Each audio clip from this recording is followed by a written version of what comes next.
Hello, my name is Marcus. I'm the compiler of a collection of therapy quotes entitled Psychoanalytic Self-Awareness Quotes. This is TQ 246. Therapy quote number 246. It is fundamental that she not be separated from her newborn, for the hormones that foster and nourish her motherly instinct are released immediately after birth and continue in the following days and weeks as she grows more familiar with her baby. When a newborn is separated from her mother, which was the rule not so long ago in maternity hospitals and still occurs in the majority of cases out of ignorance and out of the sake of convenience, then a great opportunity is missed for both mother and child. The bonding through skin and eye contact between mother and the baby after birth stimulates in both of them the feeling that they belong together, a feeling of oneness that ideally has been growing from the time of conception. The infant is given the sense of safety he needs to trust his mother, and the mother receives the instinctive reassurance that will help her understand and answer her child's messages. This initial mutual intimacy can never again be created, and its absence can be a serious obstacle right from the start.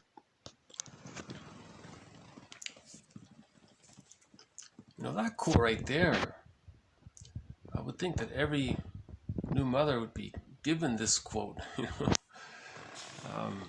It's an important concept. So the mother bonds with her baby while the baby's in the womb, ideally, since from conception. So there's the oneness there that the baby feels with his mother. And then at birth, right at birth, all the hormones are there to form the bond and to secure attachment, to preserve the continuity of the feeling of oneness. And if that continuity is there, then the baby can enter into the extended womb from birth to 6 months, the stage of symbiosis. And still, the baby doesn't know where he ends and the mother begins. But that stage of symbiosis needs to be established according to theory, and that allows the baby to trust his mother, and that leads to the ontological security that the child develops. He internalizes the trust of his mother to then move out of the symbiotic egg beginning at 6 months and onwards until 36 months, until he reaches the psychological birth.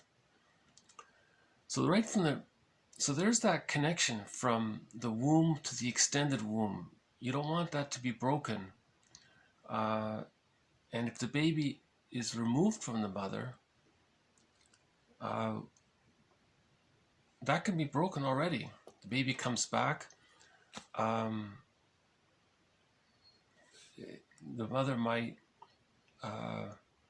feel some resentment. Maybe she's depressed by what happened. Maybe some people say that the mother feels the separation anxiety of losing the baby. And when the baby comes back, if it's too late, she's angry. She's in a bad mood. She's already deactivating. Like she's annoyed. So the baby can't bond.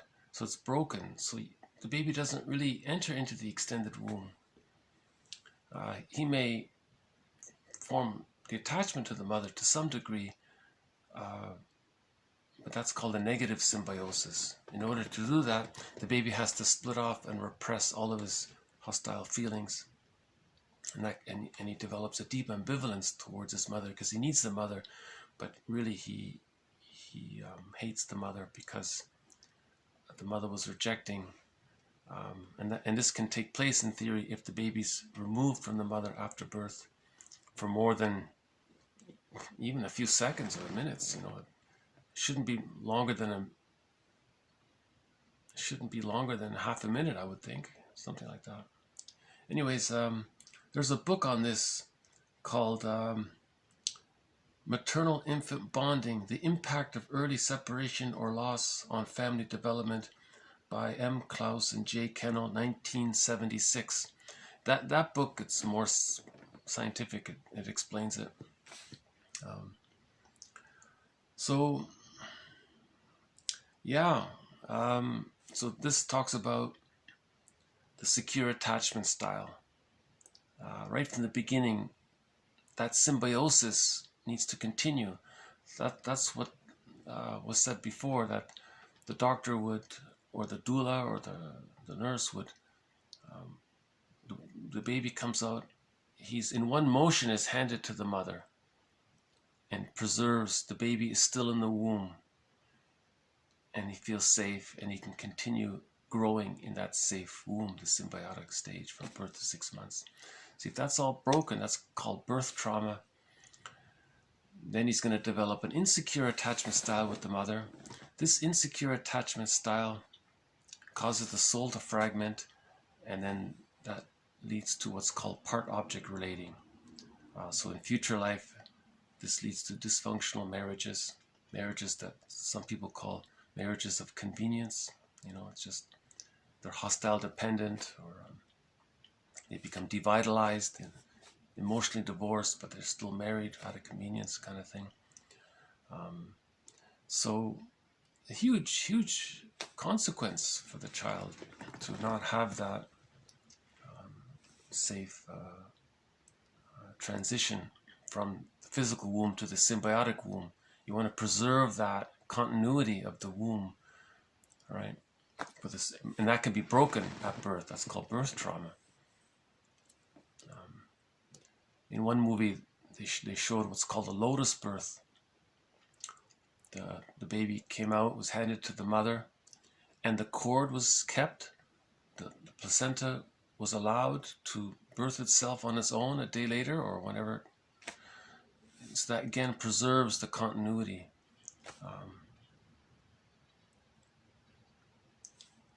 So there's a lot of material on birth trauma.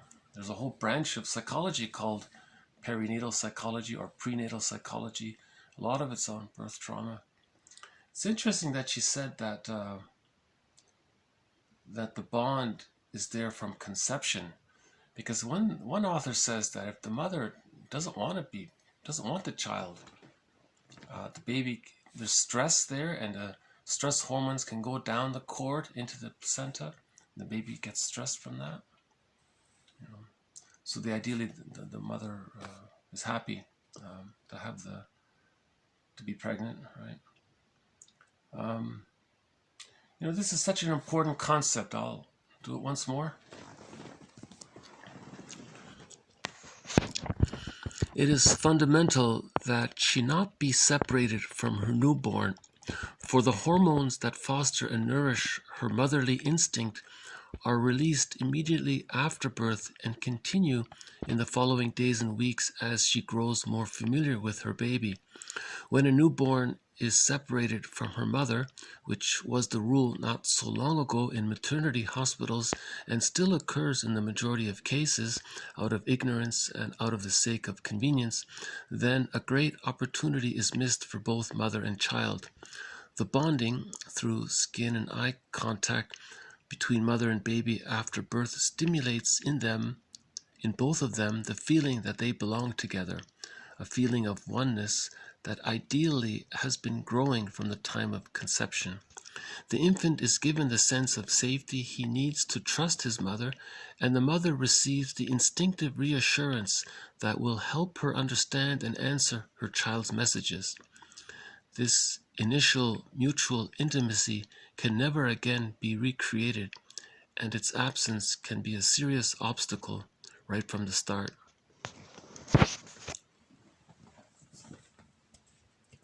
Yeah, that's an important quote. Maybe at the end of the day, this ends up being the most important quote in the series. See, and it grows. See, once the baby is given to the mother and they're bonding, they get to know each other. In the days and weeks she develops a better ability to receive the baby's messages. And so she's attuned. You see, if she's attuned, she's not going to gaslight the baby. She's not going to, right? The baby's hungry, she gets it. She's going to feed. She's not going to, relate to the baby according to her needs or her demands. She's bonded with the baby, so she's listening to the baby and is attuned. That promotes the trust and the ontological safety. And that last point is interesting. This initial mutual intimacy can never again be recreated. See, that's what some of this romantic love is about, is trying to recreate it. Maybe you can for a moment, this mutual intimacy. Maybe the baby never got it. So in romantic love, you get it. It's like, whoa, that's the bliss that the baby feels in the womb and that the baby feels during the first 6 months, the oceanic oneness.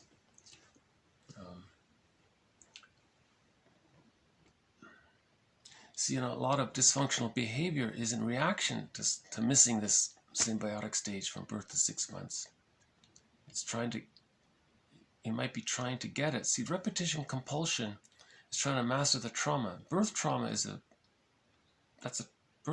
trauma. And when there's a trauma, there's a repetition compulsion to try to recreate the conditions to heal or master the trauma. See, but it goes awry because no one can go back to that stage. I think in the 60s, somebody tried to do rebirthing experiments, so there was an attempt at that, someone had the idea that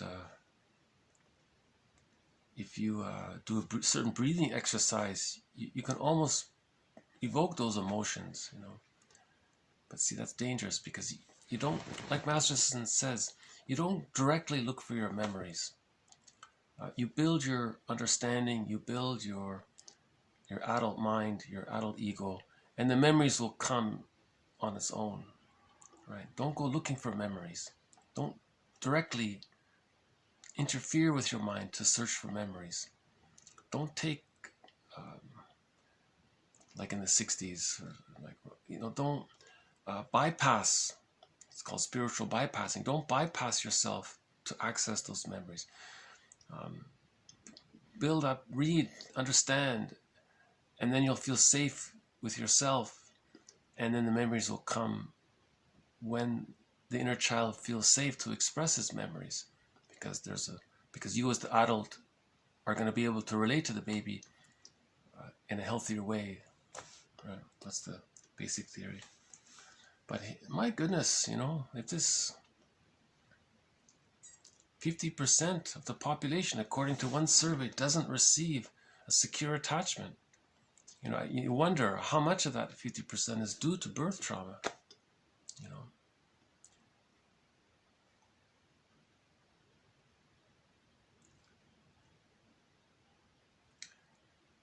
Yeah, there again is that out of ignorance or convenience. I gave the example before. The doctor said it's 5 o'clock. Let's induce the labor. That shocks the baby out of the womb. So there's a shock right there. There's a trauma right there to induce the labor, I would think. If it's absolutely necessary, I suppose. But we're just talking in general terms here. Why couldn't the doctor just pass his duties on to the next doctor and wait for the baby to come out on his own time? So that was one example of birth trauma in a previous video. The doctor induced the labor aggressively because he was in an angry mood and he was in a rush. He aggressively cut the cord, wrapped the baby, put the baby away, and then he took off, and the nurse didn't know what was going on. The mother was left distraught. The baby was finally delivered, but the mother was crying, and the baby was crying. And I imagine colicky babies may be a result of this severe break in trust with the mother.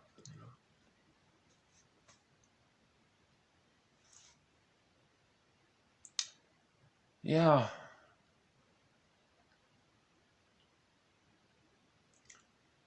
Okay, I guess I covered it. This is from Alice Miller. She wrote her books are hard to read. Her books are the hardest to read. It's and Lloyd DeMause, what he wrote about birth trauma. I guess we covered it here. Just once more. It is fundamental that the mother not be separated from her newborn baby, for the hormones that foster and nourish her motherly instinct are released immediately after birth and continue in the following days and weeks as she grows more familiar with her baby. When a newborn is separated from her mother, which was the rule not so long ago in maternity hospitals and still occurs in the majority of cases out of ignorance and for the sake of convenience, then a great opportunity is missed for both mother and child. The bonding through skin and eye contact between mother and baby after birth stimulates in both of them the feeling that they belong together. That's the symbiosis. A feeling of oneness that ideally has been growing from the time of conception. The infant is given the sense of safety he needs to trust his mother, and the mother receives the instinctive reassurance that will help her understand and answer her child's messages. That's the attunement, maternal attunement. This initial mutual intimacy can never again be created, and its absence can be a serious obstacle right from the start. This point on the secure attachment style is covered in detail in the 1976 book Maternal-Infant Bonding, The Impact of Early Separation or Loss on Family Development by M. Klaus and J. Kennel.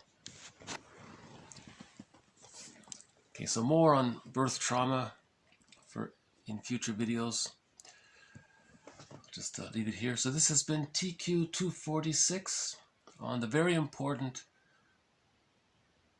phenomena of the baby being in the womb, babies coming out of the womb too early, and therefore needing the continuity of the extended womb from birth to 6 months, and to preserve that continuity and the baby having that safety and trust. The baby's safety and trust that he developed in the womb, hopefully, continues from birth to 6 months. And then from 6 months, he can begin to leave the womb, the symbolic extended womb, right? This has been TQ46. More to follow. Thank you very much. Bye for now.